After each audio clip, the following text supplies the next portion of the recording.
코미디언은 공개적으로 대중을 속인다. 코미디언이 벌이는 코미디를 진실이라고 믿는 사람은 없다. 코미디언도 이 사실을 알고 있다.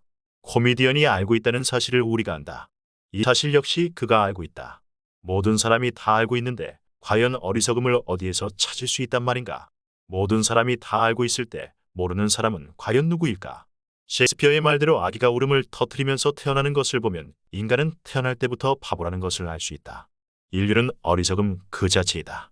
우리 중에 제정신인 사람은 아무도 없다. 모두의 몸속에는 바보의 피가 흐른다. 자신이 생각한 것도 제대로 이해하지 못하는 존재가 바보가 아니라면 누가 바보이겠는가? 어리석은 인간이 신을 창조하고 종교를 만든 것은 분명한 것 같다. 어리석은 신이 똑똑한 인간을 창조할 수는 없었을 것이다.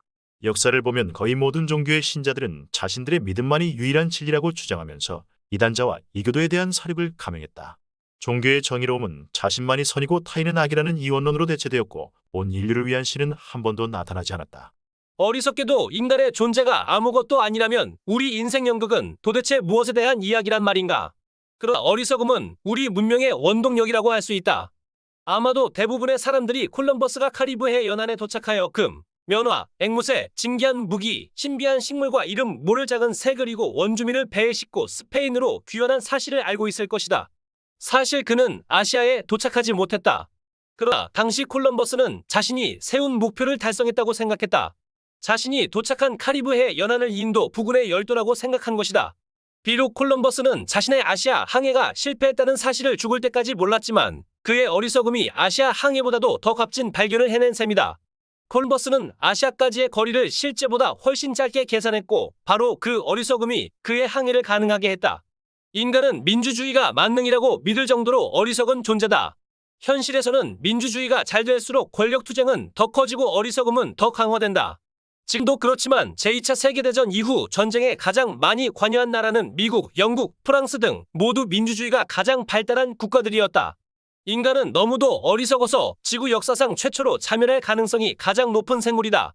지구 인구가 현재의 80억 명보다는 훨씬 적어야 평화가 증대되리라는 점에는 의심의 여지가 없지만 각 국가들은 병력과 경제 인구의 감소가 국력의 쇠퇴를 초래한다며 오히려 출산을 독려하는 정책을 펼치고 있다.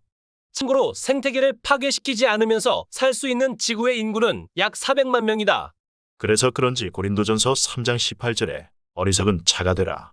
그 아이디어는 어느 시대에나 환영받았다. 좋은 결과도 있었다. 예를 들어 중세에서 성자 같은 바보는 사회의 비판자로서 용인되었고 궁정 어릿광대는 통치자들에게 언제라도 진실을 말할 수 있었다. 오늘까지도 서양에서는 교양 없는 태도가 정직이라는 이름으로 높이 평가되고 어리석음은 순수함으로 칭찬받는다. 유권자들은 여전히 자신의 지성을 겸손하게 표현하는 정치가들에게 매력을 느낀다. 인간이 영화 같은 허구를 좋아하는 것은 인간이 원래 연극을 좋아하는 연극적인 존재이기 때문이다. 어리석은 인간에게 허구는 절실히 요구되기 때문에 진실로 여겨진다. 어떤 영웅의 이야기를 감명 깊게 읽은 사람이 주인공을 닮으려 하고 또 모방할 수 있는 것은 인간이 본래 허구적 존재라는 사실을 입증한다. 이러한 인간의 허구적 특성으로 인해 일생을 위장으로 일관한 사람의 경우 그의 본성과 가면 쓴 모습을 구별하기란 불가능하다. 허구적 존재와 어리석음은 찰떡궁합이다. 어리석음이 없는 세상을 상상해보라. 아무리 찬란한 아이디어라도 노력 없이 저절로 떠오를 것이며 논리 철학은 물론 인간 실존의 깊은 의미를 모르는 사람은 한 명도 없을 것이다. 합리적인 건 모두 논쟁의 여지 없이 명백할 것이다. 어리석음이 없다면 인간의 자유와 선택의 자유란 개념도 사라질 것이다. 사물은 이름을 잃고 의미를 잃을 것이다. 모두 똑같이 가치가 있거나 혹은 가치가 없을 것이기 때문이다. 우리는 별빛이 영원히 반짝이는 하늘 아래에서 천사처럼 살 것이다.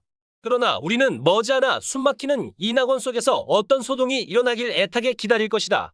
하지만 다행스럽게도 어리석음은 늘 우리 곁에 존재한다. 마음속으로부터 우러난 충동에 따라 예술과 학문에 평생을 바치거나 큰 돈을 써가며 괴상한 행동을 하는 사람들은 언제나 있다. 어리석은 이부 덕분에 인간이 낙원에 남아 영원한 지루함을 맛보는 대신 정열과 드라마로 가득한 삶을 살도록 선고받은 것처럼 말이다.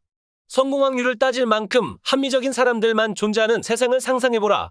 단순히 뭔가 해보고 싶어서 이성적 행동을 벗어나고자 했던 어리석은 사람들이 없었다면 이 세상은 지금보다 훨씬 더 재미없었을 것이다.